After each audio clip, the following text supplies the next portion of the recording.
সন্ধ্যায় আমি ঘুরিনি, আমি তো সম্মুখে যাহা পাই যাই জুর্নি। এক শুক্রবারের পর আরেক শুক্রবার যায়, কিন্তু আমার ভাই আর ফিরে আসেন না। আমরা আমাদের ভাইকে হারাইনি, আমরা হারিয়েছি আমাদের বাংলাদেশের এক রত্নকে। কিন্তু দুর্ভাগ্যের বিষয়, আমাদের বাংলাদেশের মানুষ আসলে ইস্যুবাজ। তারা এক ইস্যুর পর আরেক ইস্যু আসে, এক ইস্যু ধামাচাপা পড়ে যায়।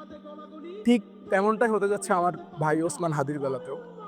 তাকে হত্যা করেছে, আজকে তার মৃত্যুর প্রায় 50 দিন অতিবাহিত হলো। তার যে হত্যাকারী, তাকে কিন্তু এখনো গ্রেপ্তার করা হয়নি। আর আমরা বাংলাদেশি মানুষ দেখেন, আগামী 12 তারিখের নির্বাচন নিয়ে কত লাফালাফি, কত উত্তেজনা, কত কিছু। অথচ আমার ভাইকে আমরা ভুলতে বসেছি। আমরা আমার ভাইকে ভুলতে দেব না। আমরা দেখছি যে হাদিবের হত্যার বিচার চাইতে গিয়ে কিভাবে আমাদের ভাইয়েরা প্রশাসনের হাতে আহত হচ্ছে। এটার জবাব ইন্টারিম কি দিবে? যদি ইন্টারিম এটার জবাব নাই দিতে পারে, তাহলে আমরা নির্বাচিত সরকার থেকে হাদিবের হত্যার বিচার কতটুকু আশা করতে পারি? 12 তারিখের নির্বাচন উপলক্ষে অনেক প্রার্থী কিন্তু আপনার দৌড় করে আসছে। আপনি কি একবারও প্রশ্ন করেছেন যে উনি ওসমান হাদি ভাইয়ের হত্যার বিচারের জন্য কতটুকু ভূমিকা পালন করবে?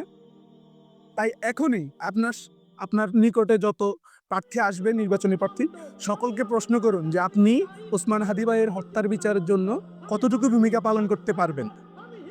শরীফ ওসমান হাদি ভাইয়ের বিচার এই বাংলার মাটিতে আপনাদের করতেই হবে। আর যদি আপনারা বিচার না করতে পারেন, ব্যর্থ হন, তাহলে আমরা আরেকটা জুলাই বিপ্লব ঘটাবো।